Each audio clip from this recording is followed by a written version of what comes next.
Temos, às vezes, uma preocupação muito grande, o que os outros estão achando de nós. E essa preocupação perturba a nossa existência, porque você não se manifesta como você é.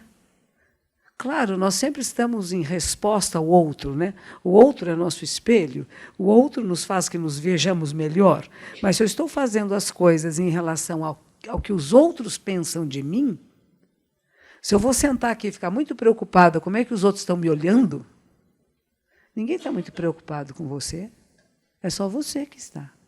Né? A gente acha que estão todos preocupados conosco. Não estão. Cada um de nós está preocupado consigo mesmo. Né? Como é que eu vou encontrar um caminho melhor de vida? Como é que eu desperto para uma certa sabedoria mais clara da existência? Como é que eu vou ter menos dificuldades e problemas? Como é que eu tenho um pouquinho mais de saúde? Por que eu tenho tantos repetitivos momentos na minha vida que não são agradáveis? O que eu posso fazer para que isso seja diferente? Será que eu tenho vícios, hábitos de pensamentos, de linguagem, de gestos? Meu gestinho aqui, ó, né? E que eu acho que, se não são bons, eu tenho que mudar? Mas, se eu não me observo em profundidade, não é o outro que me observa, sou eu. E esta é a chave principal do Zen.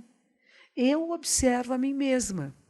Mas, ao observar a mim mesma, eu percebo em cada criatura que eu encontro uma possibilidade da mente humana, da minha mente, do corpo humano, do meu corpo. Porque é muito fácil eu separar, eu dizer, lá estão eles e aqui estou eu.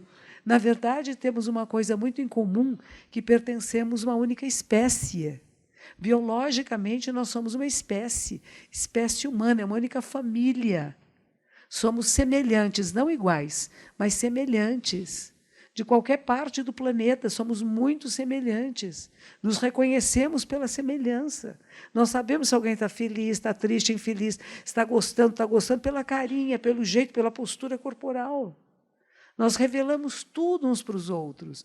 Mas se eu estou muito fechada em mim mesmo, que a gente vai dizer um ensimesmado, que só penso em mim, só olho para mim, e acho que todos estão olhando para mim, nossa, eu me perco. Eu perco a essência da minha vida. Eu perco a alegria de viver. Esse contentamento de viver. Do jeito que é. Né? Às vezes a gente põe o cabelo de um jeito, às vezes põe de outro. Outros tiram o cabelo, outro cabelo cai sozinho. Né? A gente vai mudando. Né? Nem todo mundo nasceu. Alguns nasceram carequinha, né? Depois o cabelinho cresceu e tem os que depois o cabelinho caiu de novo. Aí ficaram carequinhas. Tem gente que não gosta. O presidente dos Estados Unidos, ele faz um topete, né? Ele não quer ser carequinha, ele faz um topete assim. Tem gente. O cabelo é uma proteção, né? Quando minha irmã é médica, quando eu me tornei monge e raspei a cabeça, ela disse que é absurdo. Tirou o cabelo, o que vai ser com o crânio, né? A massa encefálica vai torrar. Vai ficar bem torradinha, né? E as pessoas que o cabelo cai naturalmente, vai ficar tudo com a massa encefálica torrada. Acredita-se que, no futuro, nós, humanos, seremos todos carequinhas. Que é uma das coisas da mutação da espécie. Nós éramos mais peludos, né? Nós vivíamos, a proteção que nós tínhamos não eram roupinhas, né? Eram os pelos do nosso corpo. E, aos pouquinhos, você vai vendo, a gente vai se desenvolvendo mais, temos ambientes mais protegidos da natureza, temos chapéu, touca, né? Uma porção de outras coisas que vão substituindo o que os cabelos faziam. Então, quem sabe? Não sei. Não vai ser nós que estamos vivos aqui, não vamos ver isso, mas provavelmente daqui a uns 1000 anos, os seres humanos na Terra serão todos peladinhos. Então não temos muita preocupação com queimar a massa encefálica. Você chegou bem nessa hora, cabeludinha. Estamos queimando a massa encefálica. Vocês estão me vendo? Oi. Vocês estão na frente dele. Vocês vêm um pouquinho mais para cá? Vocês vierem um pouquinho mais para cá? Coitadinho, olha lá. Ela tava, não é? Chegou cedo, sentou lá na frente. Aí vocês chegaram tarde e ficaram tampando a carinha deles. Claro que vocês não tinham percepção disso, né? Mas uma das coisas que a gente fala, que é o olhar Buda, que é o olhar iluminado, é um olhar de 360 graus. Que isso é capaz de ver, porque nós temos uma limitação, né? A nossa cabeça não nos permite virar no extremo oposto. Então, nós vemos até um determinado ponto e outro. Buda é aquele que é capaz de ver em todos os lados. Ou seja, o seu canal de percepção está ligado. Não é que a cabeça dele vira para trás, mas nós podemos nos virar para trás e ver, está tudo bem aí? E, às vezes, nós não temos essa preocupação com o outro. Veja só, estou falando duas coisas que são paradoxais e se opõem. Uma, eu tenho que olhar para mim. Eu tenho que prestar atenção em mim e não me preocupar como os outros pensam sobre mim. Porque eu não posso viver em relação ao que o outro está pensando. Minha amiga quer que eu ponha até um programa de televisão que diz assim, eu vou me vestir como minha amiga quer que eu me vista. Vocês já viram isso? É um programa americano, né? Vão duas pessoas juntas e uma resolve que a outra tem que se vestir de outro jeito. Tudo bem, isso é até possível, mas a gente pode pensar que eu tenho as minhas escolhas. Né? Eu escolhi uma roupa medieval. Essa minha roupa ela existe desde que o budismo chegou no Japão, que é por volta do século VI. É o mesmo modelo de roupa que eu uso. Porque eu acho interessante essa atemporalidade. O ensinamento que eu tenho, que eu transmito e que eu recebi, ele não é do século XX, XXI, XVIII, XIII. É alguma coisa que vem desde a antiguidade, que vem desde a época de Shakyamuni Buda, que é o Buda histórico, que viveu na Índia há 2.600 anos atrás. Eu não transformo, eu não mudo esse ensinamento. Eu apenas traduzo para a nossa linguagem atual. Na cidade de São Paulo, nas expressões que nós estamos acostumados, mas o que eu estou, por isso que eu tenho uma roupa muito antiga. E eu faço questão de usar essa roupa antiga, porque ela também me dá uma noção de atemporalidade. Não estou na moda de agora, né? Não estou usando o vestidinho da moda, a cor da moda, o cabelo da moda. Nós temos cabelos que identificam grupos, não é verdade? Por que Shakyamuni Buda, que era um príncipe, e os príncipes da Índia tinham o cabelo alto aqui preso num rabo aqui em cima, a primeira coisa que ele faz quando sai do seu castelo é cortar o cabelo. Eu não vou ser identificado pela casta em qual eu nasci. Eu saí dessa casta. Eu saí desse locus familiar. Eu abandonei aquilo que era difícil de abandonar. Eu saí da minha família para me tornar um membro da grande família, da família humana, onde a minha preocupação não é apenas o meu filho, a minha mulher, o meu pai, meu avô, mas a minha preocupação é que o maior número de seres acorde, desperte. Para quê? Para viver bem, para ser feliz, para cuidar uns dos outros. Eu não sei se a vida, esses dias uma aluna, uma amiga minha de muito tempo atrás, me mandou uma mensagem dizendo: o objetivo da vida é ser feliz. Depende, o que é felicidade? Será que o objetivo da existência humana é ser feliz? Eu acho que não. É ser. É ser em plenitude. E tem felicidade, tem infelicidade, tem alegria, tem tristeza, tem saúde. Não se falar isso nos casamentos? Na saúde, na doença, quer dizer, em qualquer circunstância vamos estar juntos, mas isso somos nós. Em qualquer circunstância eu vou estar comigo mesma. Doente, não doente, alegre, triste, feliz, infeliz, eu tenho que conviver comigo. Eu convivo com o mundo, eu convivo com inúmeras pessoas. E não é só para ser feliz, mas para encontrar um estado, isso é que Buda vai dizer, de tranquilidade. Essa tranquilidade não é exatamente felicidade. Felicidade vem de fértil, de frutífero, né? Como uma planta que dá frutos. Isso é o sentido de felicidade. A mãe que amamenta é um sentido de felicidade. Dói a mama, mas ela amamenta, porque o bebezinho precisa dela. Então, a mãe fica feliz, ela está cumprindo uma tarefa biológica que lhe dá um certo prazer, apesar do desconforto. Então, ela não é feliz o tempo todo. Os bebezinhos, tem uns ainda, que crescem os dentinhos, conhecem isso? Dão umas mordidas assim na mama da mãe, e ai, sai até sangue. Sabe que alegria, como eu estou feliz de amamentar meu bebê. Não, está doendo, e dor é dor. Então, esse estado de felicidade imaginário, que todos nós vamos ficar numa iCloud, né? Nós vamos estar numa nuvem, onde nós vamos escolher para essa nuvem só os momentos bons da vida. E vamos fazer com que todos os momentos sejam bons. Eles são. A diferença é que todos os momentos são. Não é nem bons nem ruins, são o que são. Havia uma expressão no Japão que se falava assim, nichi nichi koreko jitsu. Nichi nichi quer dizer dia a dia, este dia extraordinário de congratulações. E havia um professor que dizia assim, nichi nichi kore nichi. Cada dia é cada dia. Ele não precisa ser todos de congratulações. Tem dias que são de tristezas, de sofrimentos, né? Se o seu pai está morrendo no hospital, o seu amigo, alguém está sofrendo muitas grandes congratulações, estão morrendo com dor. Não é bem assim, não é grandes congratulações, é grandes preocupações, né? Como é que eu ajudo, como é que eu minimizo. Eu tenho um aluno, um dos primeiros monges que eu ordenei aqui em São Paulo, ele mora agora em Feira de Santana com a sua esposa, e uma vez nós fizemos uma pesquisa, um programa com a Unifesp e com o Einstein sobre a ressonância magnética antes e depois de 5 dias de meditação silenciosa de Zazen. E ele foi uma das pessoas que foi passar por essa ressonância.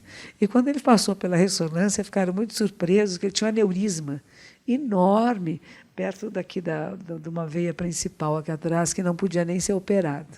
E já estava muito grande. E ele chamava a minha salsicha. Ele ria, brincou muito com isso, mas o aneurisma cresceu agora. E ele perdeu a motricidade. Então, ele está deitadinho numa cama, a esposa dele está cuidando muito bem dele, mas ele não se mexe mais, não se move mais, não aguenta mais ficar sentado, ele quase que só fica deitado, ele tem que usar fraldas o tempo todo, e a esposa muito preocupada, o que eu vou fazer? Eu quero fazer alguma coisa. E alguns médicos dizem, não há nada a fazer, o processo é esse, o aneurisma vai crescendo, estoura, ou a pessoa vai morrendo, vai perdendo algumas funções, porque vai pressionando o cérebro e vai perdendo funções. E alguns são intervencionistas e dizem, não, a gente pode enfiar uma agulhinha ali e ver se consegue modificar isso. Então, essa é a grande questão. Fazemos ou não fazemos o procedimento?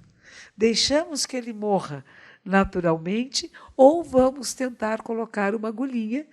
A esposa quer urgentemente que alguma coisa seja feita. E o filho acha que não. Não é interessante? E a pergunta é, o que faria você?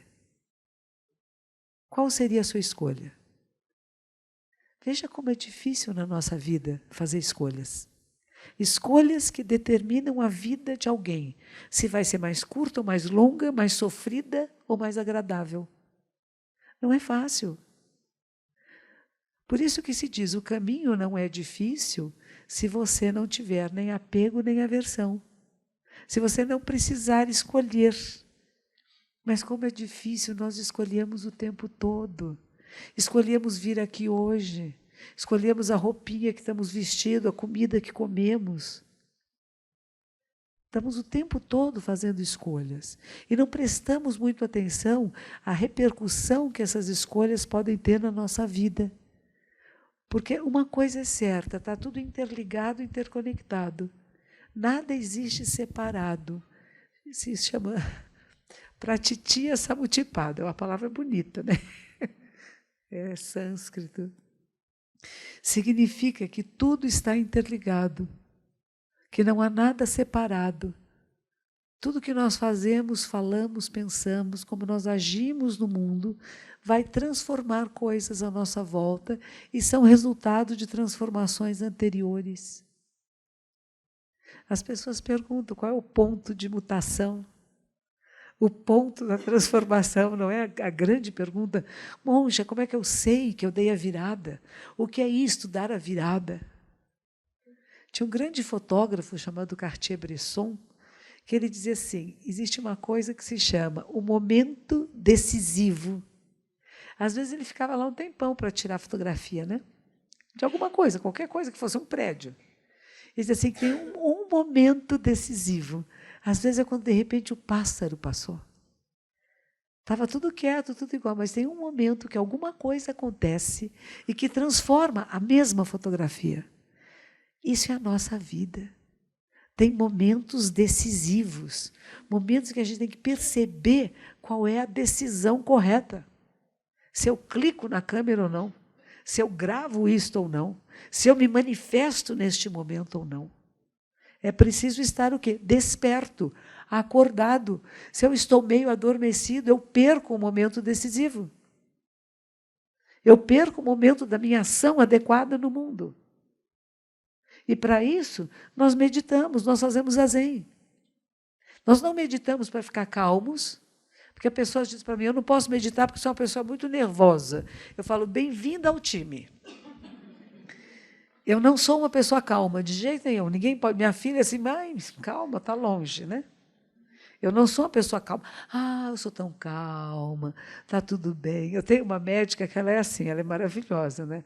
Ela fala devagar, ela está sempre calma, está tudo bem. E ela sabe, eu não sou assim. Eu, às vezes, falo até rápido demais, eu preciso ficar me controlando, porque dispara, né? Quero fazer as coisas com rapidez. Tem uma certa pressa em mim, que eu não sei bem porquê, meu pai era um pouco assim. A gente vai recebendo coisas genéticas também, né? Mas aprender a lidar com isto. Não é apenas dizer eu sou assim. Eu sou assim, está dando certo, se não dá, eu tenho que mudar. E para eu mudar, eu tenho que fazer esforço.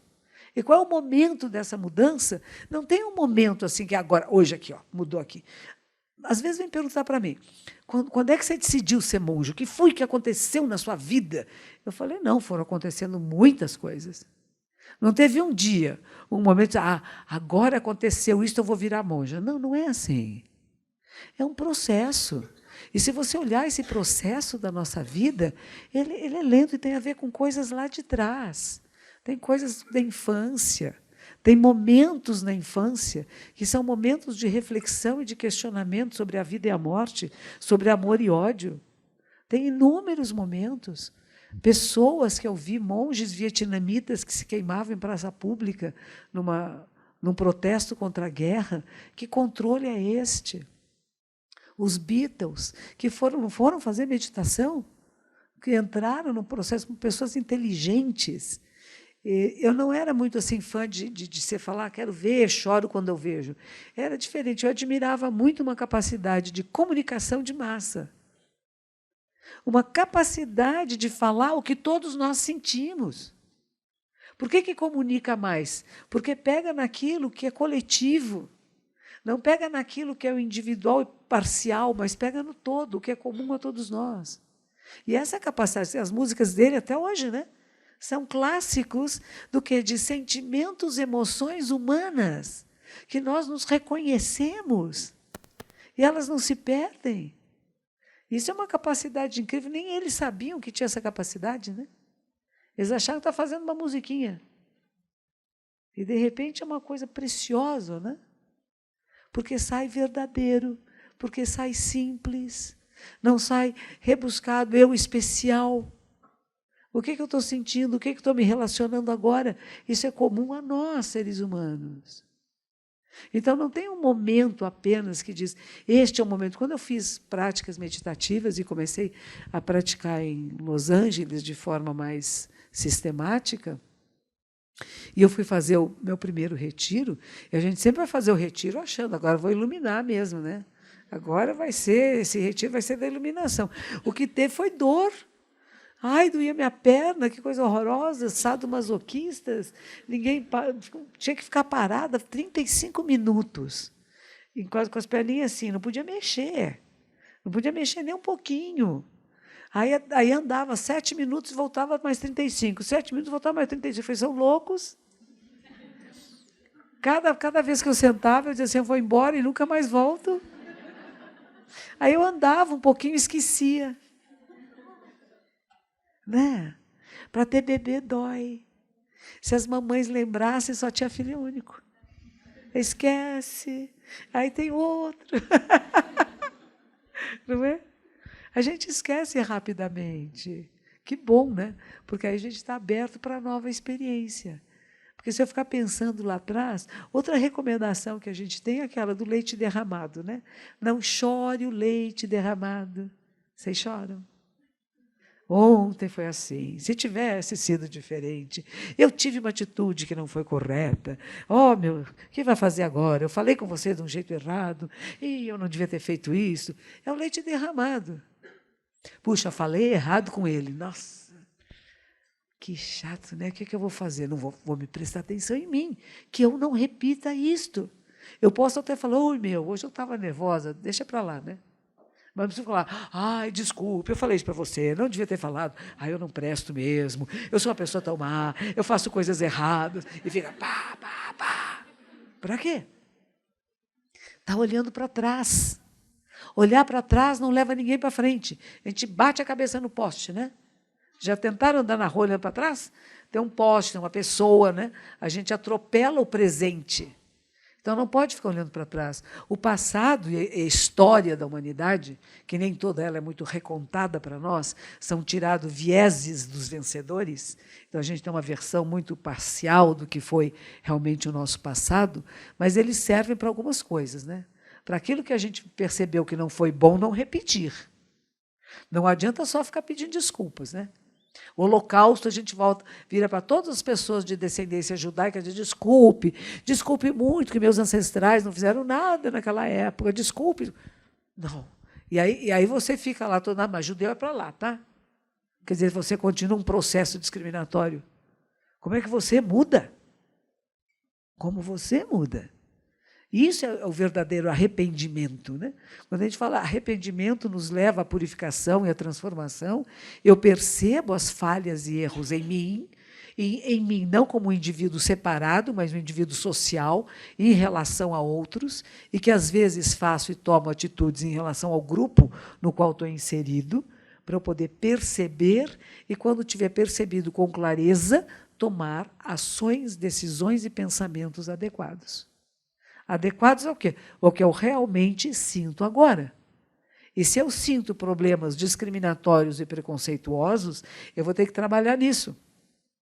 No Japão tivemos experiências belíssimas. Para mim foi muito importante. Estava num grupo de estudos com monásticos, formação de professores da nossa escola, eram monges todos que já tinham passado pelo menos 5 ou 8 anos em mosteiros, e estávamos reunidos para nos tornar os professores de mosteiros. E, de repente, nós começamos a visitar áreas onde havia muita discriminação, guetos. No Japão existe. A gente acha que o Japão é uma perfeição, né? Maravilhoso. Não, tem falhas, todas as sociedades têm.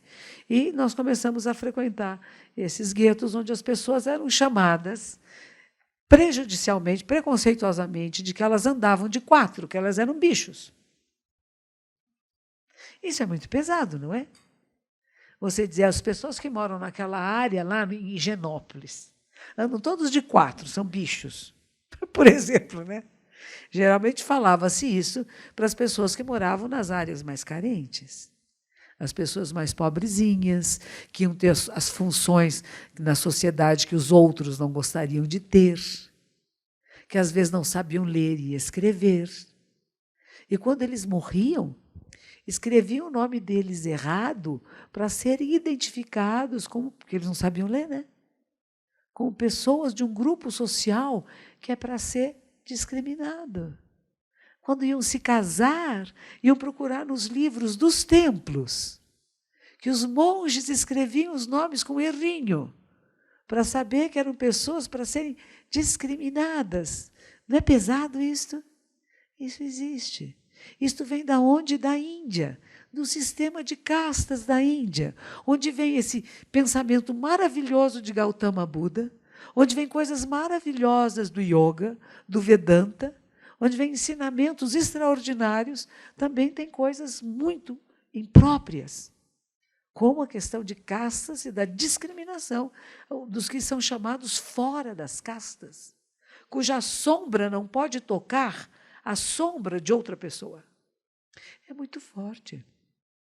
Condenação à morte. Não pode casar de castas diferentes. Nós, aqui no Brasil, graças à ancestralidade, principalmente português gosta de miscigenação, sabiam? É o povo mais miscigenado da Europa. Aquela penínsulazinha ibérica, aquele pedacinho pequenininho de Portugal, foi invadido por tudo que foi povo, né? Fenício, foi todo mundo invadido. Tchum, tchum, tchum, tchum. Ia misturando, misturando, misturando, e o português gostou. Então, a gente acaba tendo uma miscigenação muito grande aqui no Brasil, que é uma bênção, gente. É uma bênção. Quando jovem, a minha mãe me colocou numa escola pública, porque naquela época as escolas públicas tinham o melhor ensino. Não eram as escolas particulares. A escola particular era ruim. A escola particular era para criança que não aprendia nada direito, que ia ter professorzinho cuidando delas particularmente, e para pessoas muito ricas, e que geralmente não eram muito inteligentes. Não é que rico não é inteligente, mas pode ser. Mas as escolas particulares eram assim. E as escolas públicas, você tinha que fazer exames para entrar. Tinha exame de admissão, imagina, para entrar no ginásio. Era legal isso, tinha que fazer um exame, uma provinha lá, se você ia poder acompanhar a turma. E o que foi importante para mim estar nessa escola pública? Na minha época, eram todas as crianças juntas na sala de aula, ricas, pobres, com necessidades especiais, sem necessidade especial. E você aprende a conviver com todas as pessoas, de todas as cores, de todas as áreas do país, da cidade. Tinha uma menina que tinha nanismo, né, que fica pequenininha, não cresce. Tinha outra que tinha aquela cabecinha que tem uma deficiência, né, que fica bem grandinha assim, né? Tinha uma menina que tinha deficiência visual, ela fazia todas as provas naquele sistema, como é que chama? Braille, né? E foi muito interessante, foi muito importante para mim conviver com intimidade com pessoas de todas as classes sociais, de todos os níveis sociais e de todas as diferentes necessidades e reconhecer que todos são como eu. Que aquilo que o outro tem é uma possibilidade de eu ter também. Não é eu aqui especial, melhor que o outro, e eles inferiores a mim, não. Tudo que um ser humano possa passar, eu posso passar. Se isso não acontece, isso para nós chama iluminação. Isso se chama no yoga de samadhi, da não diferenciação, da percepção de que tudo nos pertence e que nos pertencemos a tudo.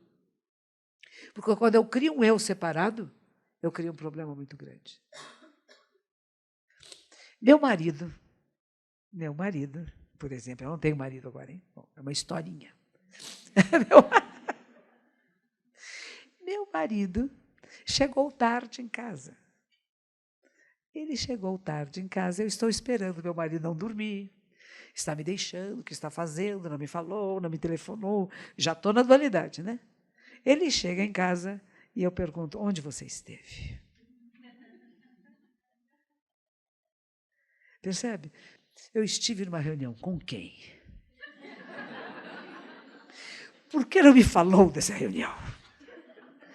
O que eu acabei de fazer? Separei. Eu acabei de me separar desse ser humano. Qual é a pergunta? O que você aprendeu hoje?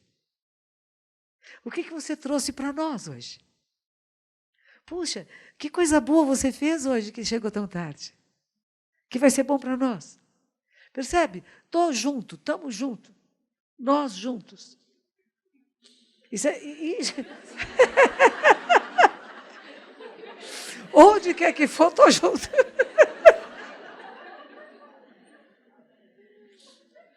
Você sai com a sua namorada, tão bonitinha ela, né? E ela começa a olhar para aquele moço da outra mesa. Você está sentado com ela, você leva ela para jantar. Eles já são casados, né? Um jantar num lugar caro. Quis fazer um mimo para ela. Pediu aquela comida especial. E ela ficou olhando para o moço da outra mesa. Não é? O que você pode fazer nesse momento? Olhar também. Estamos juntos. Que homem interessante aquele. O que será que ele faz? Vamos conversar com ele? Já que ele está chamando a sua atenção, a gente pode ir lá conversar. Quem é você? O que você faz?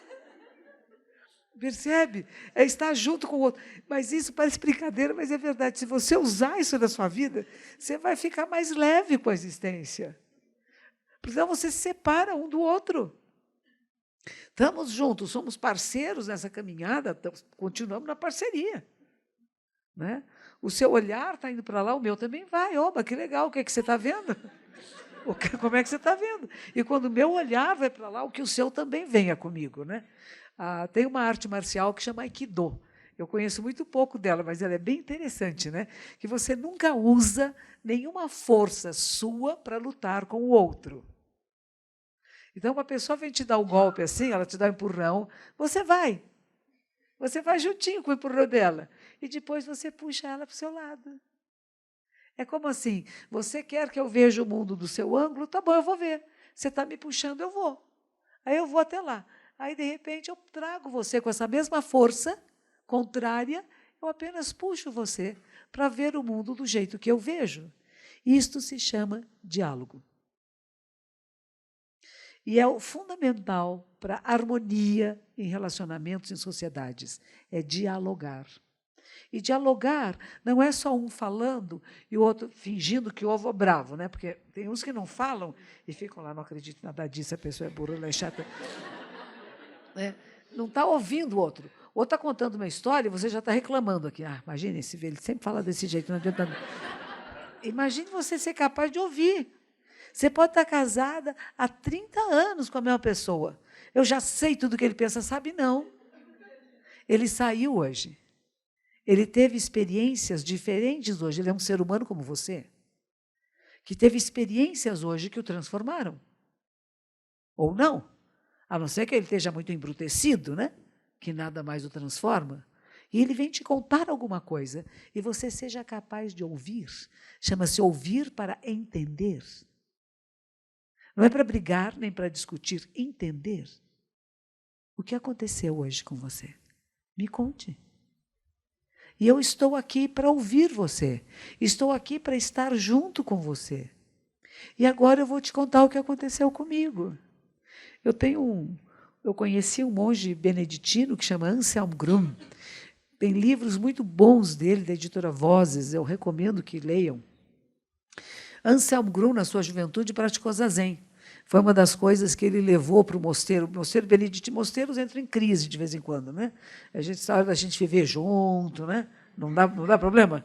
Muito tempo junto, começa a brigar por isso, por aquilo, a pasta de dente, o mosteiro também briga. Pela vassoura, pelo pano de chão, pela prece, pela oração. E o mosteiro estava em crise, ele então resolveu instituir o zazen para os monges, como uma prática meditativa diferente daquelas que eles fazem, que é maratana, né? Que é repetir uma palavra quase como um mantra para levar o foco de atenção. Falei, não, vamos fazer diferente, nós temos que mudar isso aqui, porque está ficando que nem manteiga rançosa, né? Fica muito acostumado, você perde o valor, né? E este monge, ele veio fazer uma palestra aqui em São Paulo e ele recomendava às pessoas o seguinte: quando chegarem em casa, fiquem alguns momentos em silêncio. Com a esposa, com o filho. Não comece já, vamos comer, vamos beber, fazer alguns momentos em silêncio, porque você tem que chegar. Você veio de muitas experiências e provocações diferentes do mundo. O seu estado está um pouco alterado. Chega e senta. Quem faz meditação, senta não muito, 3, 4, 5 minutos. E a pessoa que estava na casa, que já chegou antes, a mesma coisa. Fica alguns minutos em silêncio juntos, para poder dialogar, para um poder ouvir o outro. Porque, às vezes, um quer falar e o outro não quer. Mas desenvolver a capacidade do diálogo. Às vezes a pessoa fica em casa há muito tempo, ficou cansada, está esperando alguém para conversar. O outro passou o dia inteiro conversando, chega em casa e quer ficar quieto. Não é um problema, não acontece aí? Imagine ficarem quietos um pouquinho juntos e chegar ao meio termo dessa conversa, desse diálogo, e dizer, nossa, hoje eu falei com tanta gente que eu estou precisando ficar agora um pouquinho quieta, sabe? Para minha cabeça processar todas essas informações. Vamos conversar amanhã? Vamos conversar daqui a pouco? Agora não está dando. Estou com a cabeça, nossa, não processei ainda tudo que entrou de informação. Não é legal isso? Em vez de dizer, não fale comigo, agora não quero falar, como é chata, está querendo me controlar. Calma, gente, o que está acontecendo? Então, cada um de nós é responsável pela maneira com que nós estamos nos relacionando. Não tem uma pessoa errada e uma certa. Tem observar por que isso aqui não está dando liga. Onde é que está desentrosado, né? E como é que reentrosamos? Isso é para tudo, é em trabalho, é relacionamentos íntimos, é com amigos, com vizinhos. Vizinhos são legais. O vizinho meu está fazendo uma obra gigantesca. Ele disse para mim que era um murinho. Eu falei, você está erguendo um muro? É, porque quando tem futebol, tem muito barulho, eu tenho de fazer um muro. Do muro virou um prédio. É uma coisa imensa, uma obra enorme. De madrugada começaram a vir caminhões de cimento, de concreto. Tudo no sábado à noite, na minha janela, gostoso. O murinho, é o murinho que eu estou fazendo. E eu muito quieta, paciência, tem que conviver com isso, né? Vai fazer o quê? Né? E alguns dias atrás entraram gatunos. Vocês não conhecem a expressão, né? É uma expressão antiga. Ela conhece. Gatunos. Gatunos eram e são ladrões que andam que nem gatos pelos telhados. Eles não entram pela porta, eles não vão armados, eles têm habilidade de roubar. Então, o gatuno era até uma profissão muito elevada antigamente, né? Que você, sou gatuno. Ninguém me pega, eu sou um ninja. Eu vou por cima, piso de leve nos telhados, ninguém me ouve, entro nas casas sem que eles nem percebam, pego o que eu quero e saio de mansinho. Não incomodo ninguém. Só pego umas coisinhas. Então, o gatuno era isto, né? E o que aconteceu esses dias? Eu estou dormindo no meu quarto, estou ouvindo no telhado um barulhinho. Só que esse barulhinho virou um barulhão. Os meus gatunos lá começaram a correr, feito loucos pelo telhado, e eles eram ótimos em correr no telhado. Porque você só... Nossa, uma pessoa para correr num telhado tem que ter muito equilíbrio. Vocês já pensaram nisso? O telhado ele é assim. Não é um telhado reto, é um telhado assim. E as telhas, se você não pisar com leveza, elas quebram. Eles não quebraram praticamente nenhuma telha, uma ou duas só, e correram em cima daquele telhado com muita habilidade. Eu fiquei maravilhada com eles. Eu não cheguei a vê-los, é uma pena, porque ia cumprimentá-los. Vocês correram bem pelo telhado. Aí a minha vizinha de trás, para quem eles pularam do telhado da minha edícula para o telhado da casa dela, né? Ela veio de manhã cedo, abriu a janelinha assim e disse para mim, é da sua casa que vêm os bandidos. Eles estão vindo pela sua casa. E aí eu fiquei preocupada, falei, coitada, pode ser verdade, né? Então fui ver todas as possibilidades por onde eles poderiam ter entrado e descobri que podia ser da casa do vizinho. É maravilhoso. Aí fui falar com o vizinho. O vizinho tem um murinho baixo, a casa dele está meio descuidada, então a grama está alta, tem matos, quer dizer, quem está olhando de fora não tem ninguém, dá para entrar por aqui. Talvez tenha sido por lá. Mas o mais interessante é que naquela muralha enorme que construíram, realmente o muro acho que deve ter uns 5 metros de altura, eles esqueceram de uma coisa importantíssima, tem árvores na calçada. E o galho da árvore dá em cima do muro. Então a pessoa subiu pela árvore e entrou pelo galho da árvore no muro, na casa. Aquilo que eu mais protejo, e é esse é o meu ponto que eu quero dizer, eu crio uma proteção tão grande, eu vou fazer que isso esteja tão perfeitamente protegido, que eu não vejo tudo. Eu não vi o galho da árvore, que era uma portinha de entrada, qualquer criança entra. É uma árvorezinha pequena, fácil de escalar. Ela tem vários galhos, desde aqui embaixo. Você pega aqui, entra na casa. Tanto que no domingo seguinte, foi do sábado para domingo, no domingo seguinte entraram na casa de novo, pela árvore, e roubaram umas coisinhas, objetos mais de trabalho, né? Imagine, roubaram objetos de trabalho em obras. Não é interessante? Não roubaram dinheiro, não devia ter, não roubaram equipamento, vamos dizer, de computadores, roubaram serra elétrica. Que dificuldade que os trabalhadores estão tendo, que eles têm que entrar numa obra para roubar uma serra elétrica? Ou queriam, talvez, serrar alguma outra coisa, uma pessoa, não sei, né? Mas o que a gente faz nessa situação? Primeiro, uma coisa que eu aprendi muito no Japão, e uma das coisas que eu gostei lá, toda semana passava um papelzinho assim, de casa em casa, dizendo o que estava acontecendo. Que dia que ia tirar o lixo, se estava nevando ou não estava nevando, se tínhamos problemas de pessoas estacionando em lugares errados na rua, se tinha problemas de assalto. Isso era passado de casa em casa, todo mundo tinha que ler e carimbar que leu. E que atitude vamos tomar? Nós, o coletivo. A gente vive numa cidade, São Paulo, que é muito do indivíduo, né? Eu, indivíduo, eu cerco a minha casa e você não me importa.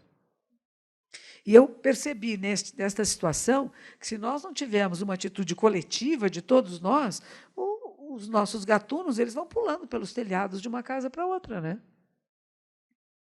Então, é uma atitude que tem que ser, não é de uma casa só. Você vê, por mais alto que fosse o muro, ele tinha uma falha, uma fenda, uma abertura. Isso é para todos nós. Por mais alta que eu queira fazer minhas muralhas, de me separar do outro, de me separar daquilo que eu não acho bom, que eu vou selecionar para mim algumas coisas e as outras não fazem parte do meu universo, eu vou perceber que tem uma rachadura, que tem um lugar por onde isto entra. E eu vou ter que cuidar disto. Eu vou ter que cuidar. Não só de me fechar, mas talvez às vezes é de me abrir. O que está acontecendo com a nossa sociedade? Quais são as causas e as origens de tanta violência? Será que eu tenho violência em mim? Que tipo de violência eu carrego quando eu olho para uma pessoa? Eu reconheço que é um irmão, uma irmã, um companheiro desta vida? Ou se ele tiver uma roupa diferente daquilo que é do grupo social que eu frequento, eu já vou olhar de lado. Ou por ser rico ou por ser pobre, hein? Não é só por dizer que tem menos. Porque, às vezes, a gente tem discriminação ao contrário. Olha o carro daquele ali. Deve ser ladrão, né? O coitado, às vezes, trabalhou a vida inteira. Tive um aluno que ele foi funcionário público, ele adorava carros.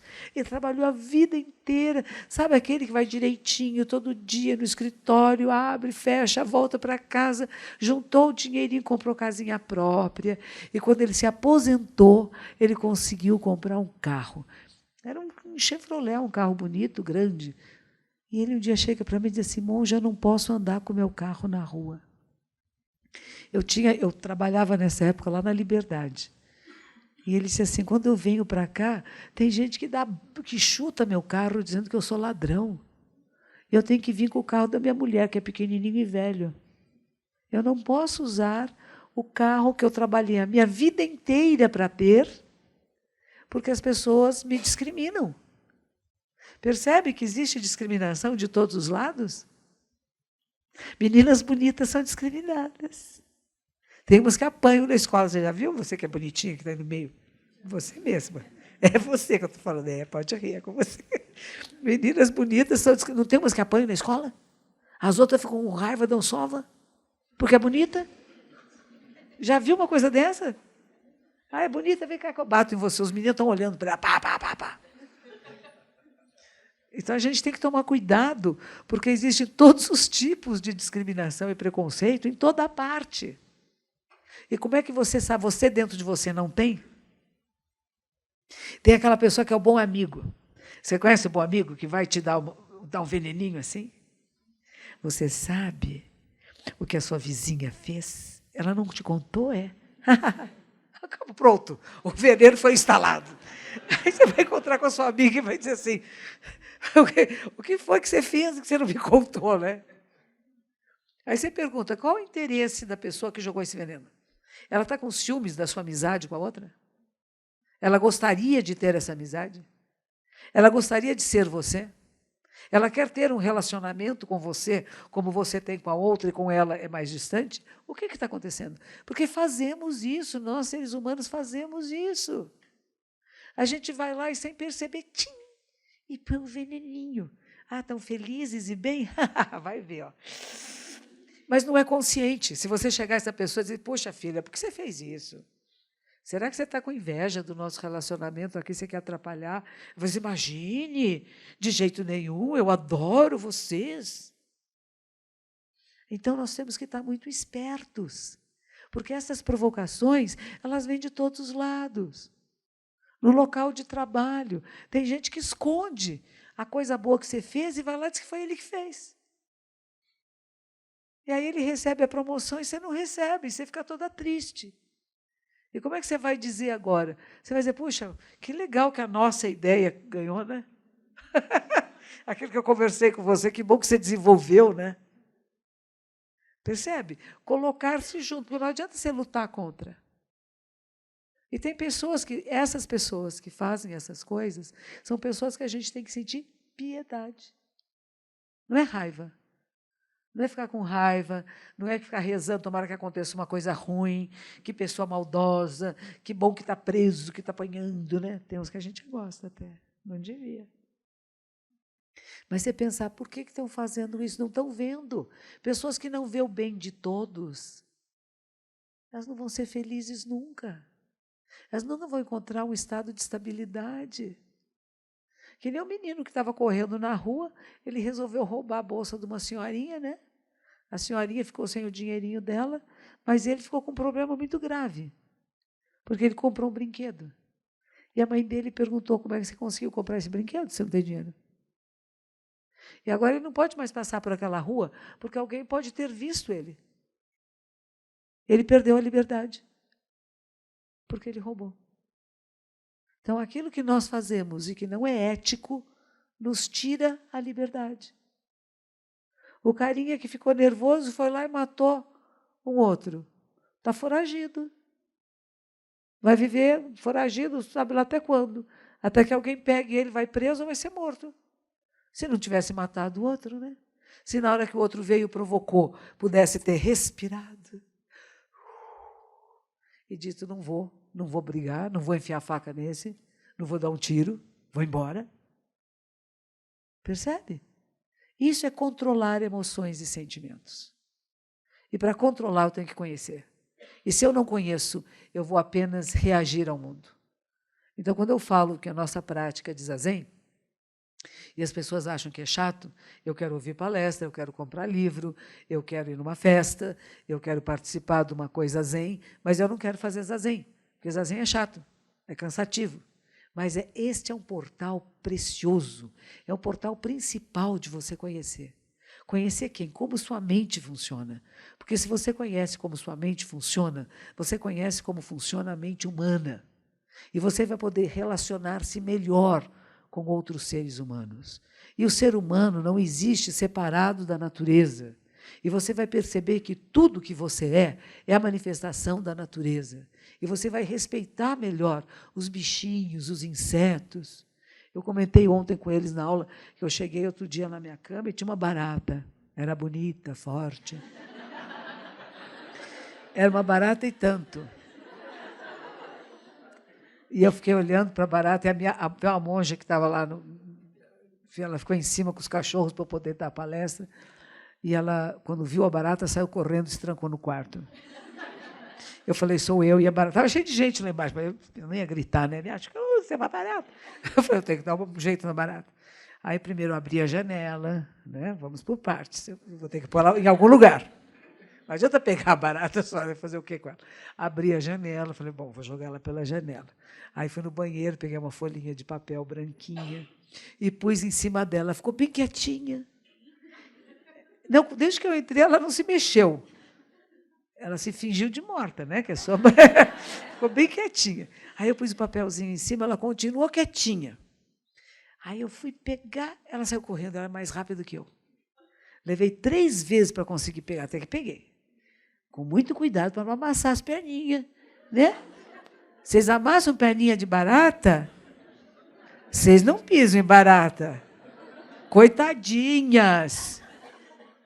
Tem uma razão para elas existirem nesse mundo. No cemitério tem bastante. Elas comem a gente, depois que a gente morre. Gostou de... Né? Aí eu consegui pegar a baratinha, fui na janela e joguei.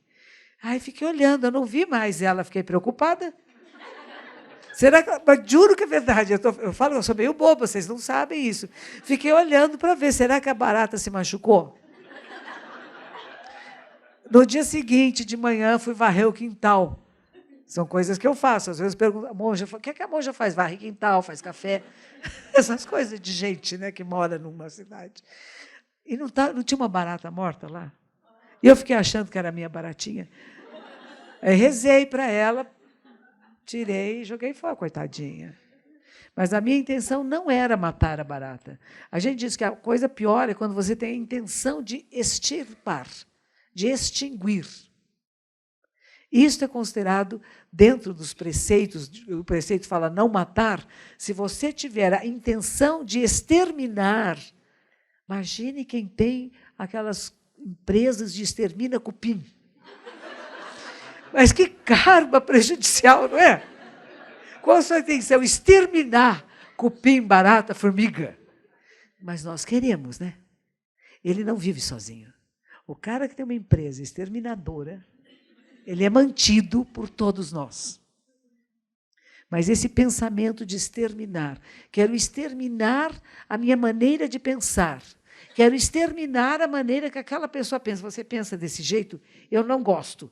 Eu quero exterminar. Você não pense mais assim. Se você pensar assim, eu te bato, eu te xingo, eu te trato mal. Condicionamento de Pavlov. De novo você se manifestou desse jeito. Não, não pode. Você vai ver, eu acabo com isso. Eu quero exterminar uma maneira de você ser no mundo. Por quê?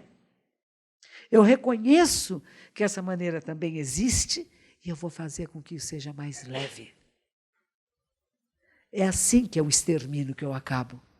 Eu acabo com leveza, com alegria, não dando muita importância. E não é cinismo, não. É dizendo, olha, que bonitinho. Está tendo um pensamento tão torvo. Não pense tortinho assim. Percebe? Você cria maciez. E essa maciez é bom para todos nós. Então não tenham pensamentos de exterminar. Tem pessoas que querem exterminar o eu, o ego. A gente fala que o ego ele realmente pode ser problemático, né? Eu isto, eu aquilo, eu quero, eu não quero, né? Deixar ele menorzinho, ele é importante. Mas não pode querer exterminar. Porque a nossa sobrevivência depende da nossa individualidade, do reconhecimento das minhas necessidades únicas e pessoais, de alimentação, de banheiro, de tudo, de trabalho, de afeto. E somos diferentes, não somos iguais. A necessidade de uma pessoa não é igual à da outra. Quem tem vários filhos sabe disso. Não pode tratar todos iguais. Se você tratar todos iguais, você vai estar ferindo alguns deles. Não somos iguais, somos diferentes uns dos outros. E desenvolver essa capacidade de ver qual é a necessidade verdadeira. O que está por trás disso que está falando? E será que eu posso atender essa necessidade? Isso é ponto de mudança. Quando o nosso coração sai deste eu primeiro, mas como é que eu posso ver com mais profundidade tudo à minha volta e atender necessidades verdadeiras. E exemplo muito simples, que eu vou terminar agora, é uma mesa. Você convida seus amigos para comer com você. Você se serve primeiro? Ou você olha para onde o olhar dos seus amigos estão indo? E você passa o prato que o seu amigo olhou, em vez de você se servir primeiro. Isso é mutação. Isso é o olhar de Bodhisattva de ser iluminado. Eu ponho uma mesa com coisas gostosas, eu falo, adoro aquilo. Aí você olha na mesa, quem está olhando? E você oferece. Você quer? Percebe? É diferente dizer, isso é meu. Oferece. Doação é a primeira coisa. Para uma vida mais harmoniosa. Mas também não deixa o outro comer tudo, né? Você fala, eu gosto tanto, você começou a pôr muito, você fala, eu gosto tanto, deixa um pouco para mim. Não é dizer assim, pegue o que quiser. Para tudo, trânsito muito ruim. Não tem uns que querem passar na frente de todo mundo? Vai, atrapalha todo mundo, bravo, violento. Dê passagem. O que eu penso assim, deve precisar ir ao banheiro. Esse pensamento não suaviza a situação. Você não fica com raiva com alguém que está com pressa de ir ao banheiro, né? Deixa passar, pronto. Mas também não vai deixar passar todos, deixei passar aquele, né? Então, quando você é mais leve com a sua vida, mais leve com a maneira que as pressões chegam até você, você vai viver com mais harmonia. Vai viver um pouquinho mais zen. É só isso. Não é muito. Não tem regras nem milagres especiais.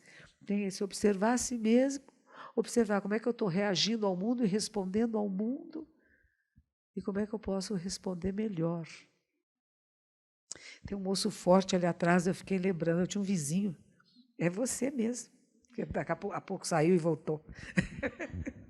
Eu conheci um jovem, era meu vizinho, ele era muito forte, ele treinava boxe. E um dia nós saímos na rua e eu fiz um gesto meio abrupto e ele quase me deu um soco. E ele disse assim, eu estou treinado, eu treino muito com a sombra, né? Luz e sombra. Conforme o movimento do braço já sai sozinho. Eu falei, ainda bem que ele não saiu, né? Ainda bem que teve um controle, né? Mas às vezes nós temos respostas assim, por treinamentos de vida, né? Treinamos, nós fomos treinados por famílias, por situações no mundo, a responder de uma maneira muito, que não é meio uma resposta, é uma reação, né? Eu treino a reagir imediatamente a isto. E a gente tem que aprender a responder, a escolher a resposta. Por mais que eu tenha tido treino de solto o braço, não é o momento adequado, eu não vou soltar meu braço. Eu me treino para ter controle. Controle da minha mão, o que ela pega, como pega, o meu braço, controle da minha voz, controle dos meus pensamentos. Como é que eu estou pensando a realidade? Será que eu estou pensando de forma adequada? Ou eu estou transformando isto? É o tempo todo, é uma joia. A minha professora de yoga, que tem mais de 80 anos, esses dias disse para mim, o que adianta viver muito? Para que nós queremos longevidade? Se não para encontrar o sentido disto tudo. Cada vez que eu encontro a verdade, meus olhos brilham e eu fico mais feliz. E todos os dias eu quero aprender alguma coisa. Não importa a idade que eu tenho, eu quero aprender. O que eu aprendi hoje? Que interessante. E assim a minha vida tem sentido e luz. Porque só viver longe, ter longevidade e não entender nada, não serve muito. Isso é uma expressão que o próprio Buda dizia. Mas vale um dia de prática verdadeira, de se questionar qual o sentido da vida? Qual o sentido da minha vida? Como que eu tenho usado essa experiência tão breve, tão rara de ser humano? O que eu tenho feito de bom? E toda noite você pode chegar para você mesmo e dizer, o que eu aprendi hoje? E o que foi bom? E como que eu vou estar aberto para o amanhã? O que eu vou aprender? E o que eu vou poder contribuir para o bem coletivo? Essa é a virada. Eu saio um pouquinho só do que eu ganho para dizer o que eu partilho. Agradeço a cada uma de vocês. Espero que possam praticar zazen. Quando chegar em casa hoje à noite, senta, antes de dormir na cama, senta na beiradinha da cama, endireita a coluna, dá umas 3 respiradas conscientes. E o pensamento, eu fiz hoje o melhor que eu podia fazer hoje. E pode dormir com o coração tranquilo. Tenham uma ótima noite. Obrigada.